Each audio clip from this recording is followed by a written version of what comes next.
जय हिंद फ्रेंड्स। आज हम बात करने वाले हैं अपने इंडिया की। जैसा कि हम जानते हैं इंडिया में 28 स्टेट्स और 8 यूनियन टेरिटरीज़ हैं। साथ में बात करें स्पेसिफिक, हम अपने उत्तर प्रदेश से बिलोंग करते हैं, तो हम आज उत्तर प्रदेश के बारे में कुछ डिस्कस करने वाले हैं। ऐसे करके मैं पूरे 28 राज्यों के बारे में छोटा छोटा पार्ट में थोड़ी थोड़ी उन सबकी विशेषता बताऊंगा। आप लोग उसको सुने ज़रूर, जिससे क्या होगा कि हम अपने भारत को बहुत अच्छे तरीके से समझ पाएंगे। तो आज उत्तर प्रदेश की बात करते हैं। उत्तर प्रदेश में अगर बात करें तो यहाँ की जलवायु के बारे में बात करें तो यहाँ पर गर्मी, ठंडी और वर्षा और बसंत चारों मौसम देखने को मिलता है।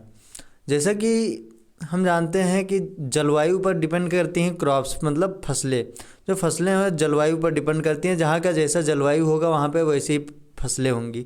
जैसे कि हम जानते हैं गंगा रीजन के होते हुए यहाँ पे वाटर पर्याप्त मात्रा में अवेलेबल है। भले ही मान रहे हैं कि वाटर भले ही पॉल्यूटेड है, लेकिन ह्यूज अमाउंट में हमारे उत्तर प्रदेश में वाटर है। तो यहाँ पे राइस की खेती बहुत अच्छे मात्रा में हो रही है। साथ में ही शुगर केन, जो कि ज़्यादा पानी एब्जॉर्व करता है, उसकी खेती के लिए उत्तर प्रदेश या फिर गंगा रीजन बहुत ही सही जगह है।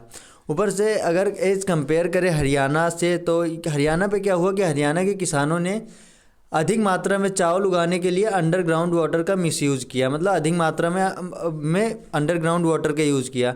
एक चीज़ मैं आपको और बता देना चाहता हूँ कि अगर एक किलो हमें चावल उगाना है तो उसके लिए हमें 3000 लीटर बहुत ह्यूज मात्रा, मतलब बहुत बड़ा क्वांटिटी हो गया। जिसकी वजह से क्या होता है कि पानी हम लोग वेस्ट कर रहे हैं। और एक बात मैं और आपसे बताना चाह रहा हूँ कि क्या होता है, जहाँ पे फसलें, अगर मान लो जहाँ पे फसल या कंडीशन या वाटर की अवेलेबिलिटी सही मात्रा में नहीं है, तो वहाँ पे उन तरीकों के क्रॉप्स जैसे राइस और शुगर केन जैसे क्रॉप्स को उगाना बहुत ज़्यादा ज़रूरी नहीं है। वहाँ पे वही जो वहाँ की लोकल फसलें हैं उसको उगाकर भी हम अपना पालन पोषण कर सकते हैं। लेकिन क्या होता है ना कि किसान अधिक मात्रा में कमाने के चक्कर में क्या अंडरग्राउंड वाटर का मिसयूज़ कर सकते हैं, जिसके कारण बाद में क्या होता है कि वहाँ पे पानी की कमी आती है। और जब कोई भी राज्य में पानी की कमी होगी तो वहाँ के लोग वो जगह छोड़ के दूसरी जगह जाने के लिए बाध्य हो जाएंगे। तो इससे क्या होगा कि वो एक अपने एटमॉस्फेयर उनका बदलेगा, ऊपर से कई सारे जो उनके अर्निंग्स थे वो भी चेंज होंगे, वहाँ पे डिफिसिट्स आएंगे और कहीं ना कहीं वहाँ पे नकारात्मकता फैल जाएगी, जिसके कारण उस राज्य में उतनी सही तरीके से वृद्धि नहीं हो पाएगी।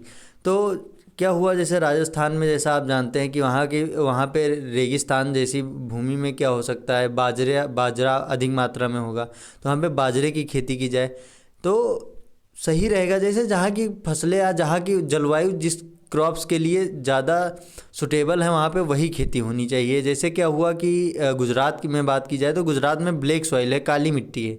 तो काली मिट्टी में माना जाता है कॉटन की फसलें बहुत अच्छी तरीके से हो जाती हैं। तो कॉटन क्रॉप्स उगाने के लिए गुजरात की मिट्टी बहुत ज़्यादा सुटेबल है। उसी प्रकार गंगा यमुना दोआब फेमस है rice, sugarcane, millets, sugarcane, इन सब चीज़ों के लिए।